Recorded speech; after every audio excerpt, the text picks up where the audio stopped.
آهای مسافری که میری به سوی ایران، از جانب هزاران ایرانی پریشان رسیدی به خاک پاکش، بوسه بزن به خاکش. رسیدی به خاک پاکش، بوسه بزن به خاکش.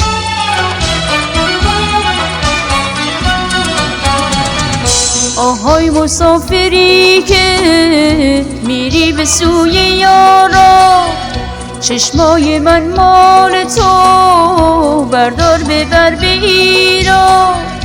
بگردونش دور شهر تا خوب تماشا کنه، عقده چند ساله رو با گریه هاش وا کنه. دستای من مال تو، دستای عاشقم رو به شیوه عاشقا بذار تو دست ایران. دستای عاشقم رو بکش رو شالیزاراش، دستای عاشقم رو بزن تو آب دریاش.